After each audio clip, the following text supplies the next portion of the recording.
धामण सापाला गिळण्याचा नागाचा प्रयत्न झाला। 2 तासांच्या निरीक्षणानंतर सर्पमित्र संतोष बगले यांनी यशस्वी रेस्क्यू करून नागाला नैसर्गिक अधिवासात सुरक्षित सोडलं। सोलापूर शहरातील शेळगी परिसरातील महेश थोबडे नगर इथं नागसाप धामण सापाला गिळत असल्याची दुर्मिळ घटना घडली। सर्पमित्र संतोष बगले यांनी संयम आणि दक्षता दाखवत नागसापाचं यशस्वी रेस्क्यू करून त्याला नैसर्गिक अधिवासात सुरक्षित सोडलं। सकाळी सुमारे 11:30 वाजता ऋषिकेश कारले यांनी संतोष बगले यांना दूरध्वनीवरून सागर शेटे यांच्या घरात नागसाप धामण सापाला गिळत असल्याची माहिती दिली।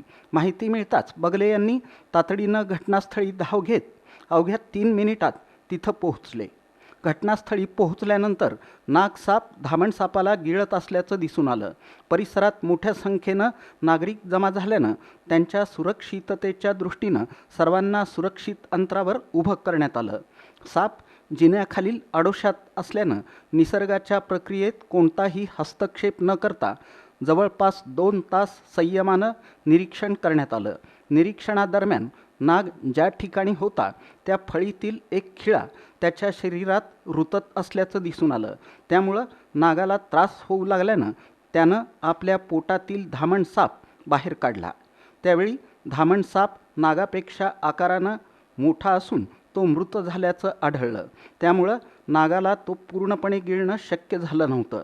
यानंतर सर्पमित्र संतोष बगले यांनी नागसापाला अत्यंत काळजीपूर्वक आणि सुरक्षितरित्या पकडून रेस्क्यू केलं। त्यानंतर त्याला पिशवीत ठेवून त्याच्या नैसर्गिक अधिवासात सुरक्षितपणे सोडण्यात आलं। यावेळी सर्पमित्र संतोष बगले यांनी नागरिकांना आवाहन केलं की साप हा निसर्गातील अन्नसाखळीतील महत्त्वाचा घटक आहे। साप दिसल्यास घाबरून जाऊ नका किंवा त्याला मारण्याचा प्रयत्न करू नका।